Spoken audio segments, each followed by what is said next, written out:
¿Qué tal? ¿Cómo están ustedes? ¿Cómo están ustedes? Bienvenidos a Economía de Frente, una fecha muy importante, temas relevantes, el crecimiento, primera lectura del crecimiento del Producto Interno Bruto al 2021, genera un debate mediático con respecto a si la economía mexicana ha entrado en recesión o no, pero en todo caso también el presidente compromete su palabra de que la economía mexicana habrá de crecer 5% en el 2023 y 2024. Eso se puede. Estará aquí con nosotros como invitada especial y parte del equipo Alejandra Marcos y con Ernesto Fárez Santoscoy, conductor también de este espacio. Bienvenidos, bienvenidas. Iniciamos.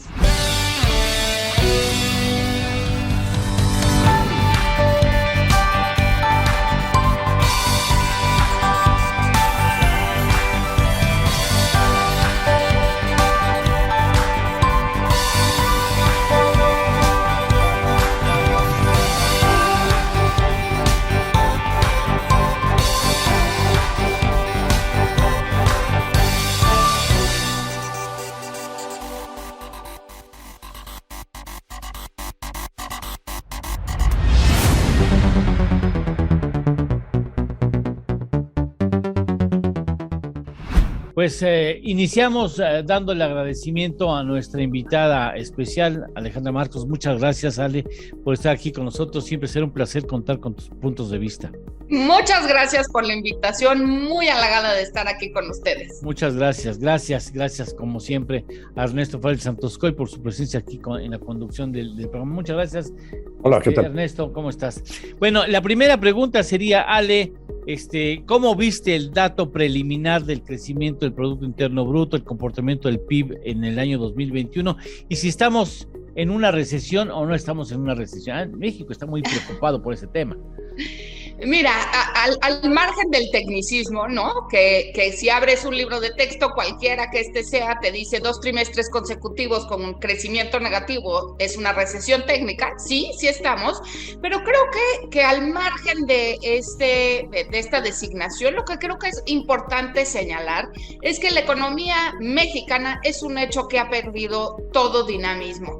Si bien es cierto que durante la primera mitad del 2021 veíamos una vigorosidad muy importante, claro, un efecto de rebote por las muy bajas bases comparativas que se originaron por motivo de COVID. Lo que vemos es que en la segunda mitad del año pasado todo dinamismo prácticamente se diluyó. Entonces es importante decir que año a año la economía creció 5% y esto es mucho menor de lo que en un inicio se esperaba, ¿no? Si se acuerdan, los pronósticos tanto de analistas privados como de Banco de México, Hacienda y demás superaban el 6% para el final del año. Y eso no se logró, y no se logró básicamente por una contracción en el cuarto trimestre del sector de servicios, probablemente sí afectada por estas nuevas condiciones de la epidemia o de la pandemia, ¿no? Estas condiciones que se exacerbaron sobre todo en el último mes del año, pero que en particular nos ponen de frente en el 2022 en una economía sin duda mucho menos favorecida. El efecto rebote es mucho menor y yo les diría es prácticamente de las pocas economías latinoamericanas que ni siquiera vamos a alcanzar en el 2022 el nivel de actividad previo al COVID, lo que teníamos en febrero, por ejemplo, del 2020. Bien, Ernesto, tu punto de vista. Sí, muy bien. Bueno, pues si analizamos por dentro el dato que es preliminar, hay que... Sí, la primera lectura, primera. Así es, y se puede revisar para arriba o para abajo. Si lo analizamos en términos de tasa anual, la economía creció 1%, ¿no? Pero como ya conocemos los datos del IGAE, tanto de octubre como de noviembre, que son 0.3 y 0.3, pues entonces por regla de 3, si Pitágoras no falla, resulta que en diciembre crecimos a una tasa del 2.4%. Y es que, como bien apunta Alejandra, hay un México que crece a 2 velocidades o 2 Méxicos completamente distintos. Uno es el que está enganchado a la economía de Estados Unidos, y la verdad es que noviembre y diciembre tuvimos sorpresas positivas en la balanza comercial, y otro es el México del mercado interno, el que no crece o decrece. En términos de exportaciones, por ejemplo, las exportaciones manufactureras, las no petroleras, manufactureras más agropecuarias, crecieron 16% anual en noviembre y 9% en diciembre. Ahora, también conocimos el dato de las remesas. Fueron 51.495 millones de dólares. Es un flujo mensual promedio de 4.200 millones de dólares. Esos 51,000 millones es el 5% del PIB. Es decir, la economía debiera haber crecido por lo menos 5%, ¿no? Con ese flujo tan importante que se traduce a su vez en consumo, ¿no? Y luego todavía tendría un efecto multiplicador. Entonces es realmente inexplicable cómo el sector servicios está en recesión, ¿no? Ahí sí.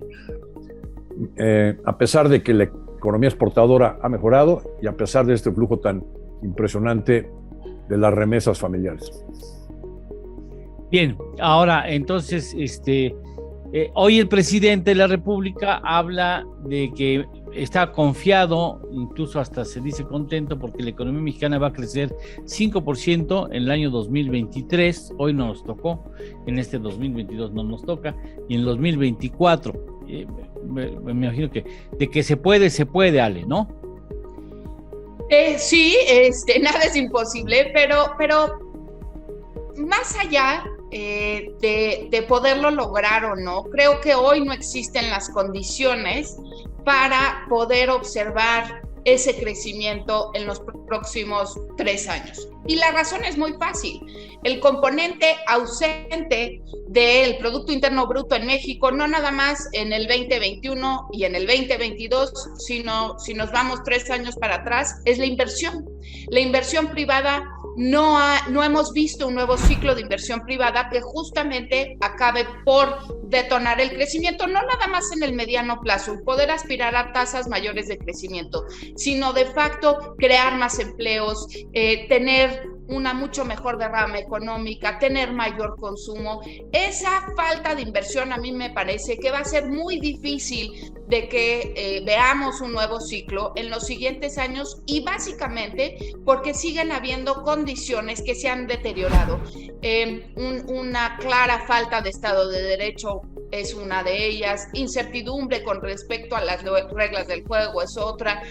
Por ahí las calificadoras señalan, ¿no? Sí, se aprueba que pareciera que todo el mundo está indicando que no va a proceder, pero si se aprobara como está hoy descrita la reforma eléctrica, pues tendríamos un sentimiento todavía más adverso para la inversión. Creo que a final de cuentas, lo que no ha hecho el gobierno es generar un clima favorable para la inversión, porque no nada más se trata de observar un crecimiento en la demanda agregada, que por supuesto tendría que detonar ese nuevo ciclo, sino también conocer las condiciones y tener políticas públicas amigables pues a los empresarios y que estén dispuestos a seguir invirtiendo en México. Y eso me parece que simplemente ese componente va a impedir que logremos crecer pues más allá a lo mejor del 2,5% que hemos crecido, ¿qué creen? En los últimos 20 años. Sí, claro. Sí, Ernesto. Permíteme, Ernesto, hacemos una pequeña pausa y vamos ya de pleno con tu respuesta, tu punto de vista. Regresamos.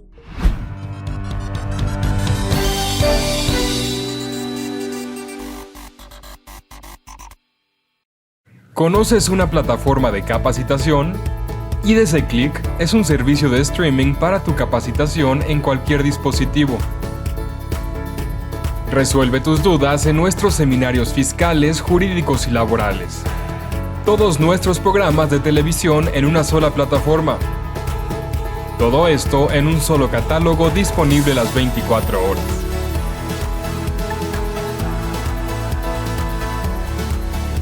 Únete a la familia IDC con la mejor plataforma para una capacitación completa. IDC Click, tu mejor opción.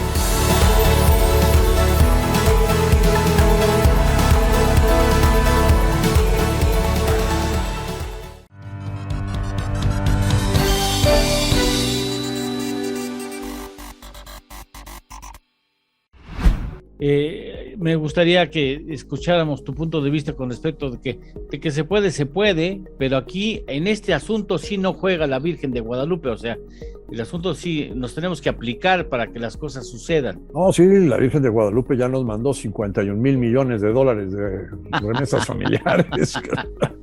Sí, claro que sí, yo creo que hasta ahí se queda el asunto de la inversión. Complementando lo que acaba de decir Alejandra, hay un concepto en economía que se llama el crecimiento potencial, ¿no? En una economía, ¿cuál es el crecimiento al que podría estar accediendo una economía de acuerdo a sus circunstancias, ¿no? ¿Para qué te da el país, pues, no? Así es.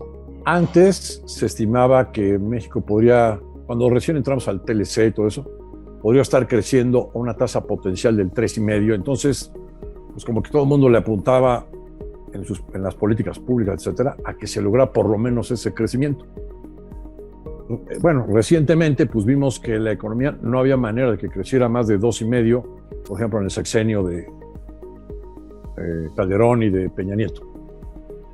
Lo cual quiere decir que había algunos problemas estructurales en la economía, principalmente pues que el modelo económico que teníamos, al que López Obrador le llama el neoliberalismo, y la verdad es que no era neoliberalismo ni economía de mercado, sino un modelo de economía mixta a la mexicana totalmente imperfecto, incongruente, que generaba poco crecimiento. Porque de que tenemos recursos naturales, o sea, de que tenemos un país viable, lo tenemos, de que tenemos una población... Los vecinos, simplemente los vecinos. 120 millones de habitantes, que estamos pegados a Estados Unidos, que estamos asociados con ellos, que tenemos este flujo de remesas, etcétera, etcétera, etcétera. Claro que podríamos aspirar a mucho más crecimiento que el de Estados Unidos. Pero, bueno, pues no. Y entonces ahora tenemos que con estos cambios en las políticas públicas y en estas iniciativas de reformas legales que ha habido, que han sido todas muy desafortunadas, y una serie de decisiones también, ¿no? De que de repente te cambian las reglas del juego, como comentaba Alejandra, con una encuesta, Patito, pues cancelo una inversión de una cervecería o cambio los contratos que ya tengo con los operadores de gasoductos, etcétera, etcétera, etcétera. Pues al final de cuentas, a pesar de que este gobierno pues ha mantenido hasta donde ha podido la estabilidad de las finanzas públicas, usando una serie de artificios y lo que quieras, pero no es un gobierno hasta ahora que se haya caracterizado por finanzas públicas irresponsables y desordenadas. Bueno, pues de nada sirve si no hay inversión. Y si no hay inversión, no hay crecimiento. ¿Y quién pierde más? Los más pobres. Y eso es lo más desafortunado al final de cuentas, ¿no? Que la población en pobreza extrema va en aumento. No sé si el presidente tuviera claro esto, Ale, de que hay que invertir, hay que propiciar que la inversión se dé de los privados fundamentalmente, también el público empieza y le sigue el sector privado. ¿Lo tendrá claro? Mira, yo creo que sin duda tiene un equipo de asesores bastante competentes que conocen y reconocen que sin inversión, como decía Ernesto, no hay crecimiento. Pero creo que también vale la pena señalar que lo que está buscando el presidente no necesariamente es este crecimiento del Producto Interno Bruto. En muchas ocasiones lo ha dicho, ¿no? Debemos de medir el crecimiento bajo una óptica diferente. Creo que los dos pilares principales de crecimiento o de esta administración han sido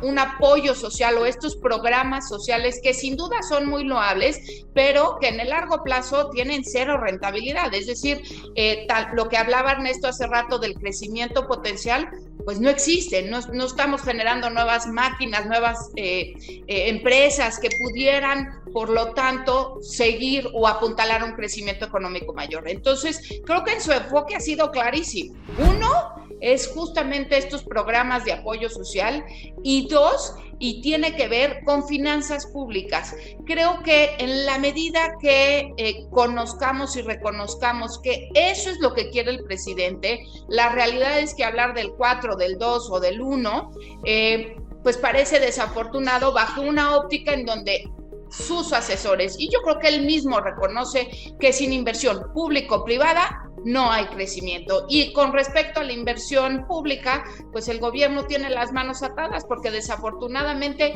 no hay recursos de dónde jalar para poder en marcha grandes proyectos de infraestructura que por lo tanto apuntalen el crecimiento en el mediano plazo. Y viene acompañado con esto, y antes de que el presidente considerara posible o prometiera o comprometiera el crecimiento de México en terrenos del 5% anual en el 23, en el 2023 y en el 2024, viene una escalada de consideraciones con respecto a la perspectiva de crecimiento de la economía mexicana y un incremento en las perspectivas inflacionarias según la encuesta que aplicó el Banco de México.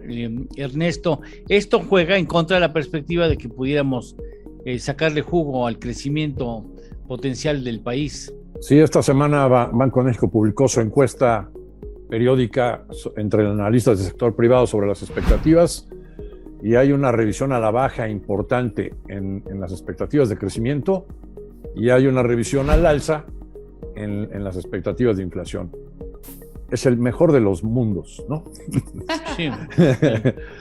Bueno, de 2.7 que estaban estimando los analistas en la encuesta última, pues ahora están estimando 2.2. Ya hay varios que se han sumado al equipo que conformamos los que estamos estimando crecimientos abajo del 2. Originalmente nada más estábamos Citi, Banamex y Bursamétrica, y ahora ya son varios que están abajo del 2, Bank of America, Credit Suisse y otros. Y luego en inflación la traíamos en el consenso de los analistas en 4.3 y ya la han subido al 4.7. Yeah. Lo cual es medio contradictorio. Oye, ¿cómo? Si estás viendo menos crecimiento, ¿por qué va a haber más inflación? Claro. Pero bueno, pues eso nos está diciendo, en pocas palabras, que la economía tiene algunas enfermedades, ¿no? Algunos cánceres. Se nos atraviesa una pausa comercial. Regresamos con punto de vista, la de Ale, a ver si ese es un problema de nosotros o es un problema importado o es un problema en donde ambos factores tienen que ver. Regresamos.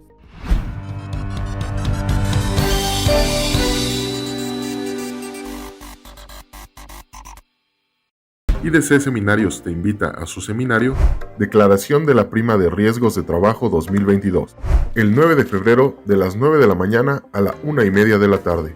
Aprenderemos, entre otras cosas, qué son los riesgos de trabajo según la Ley del Seguro Social y cuáles son las obligaciones patronales en materia de riesgos de trabajo. En las voces de los expertos, la contadora Erika Rivera y la licenciada Nancy Rodríguez. Contáctanos, un seminario que no te puedes perder. ¡Inscríbete!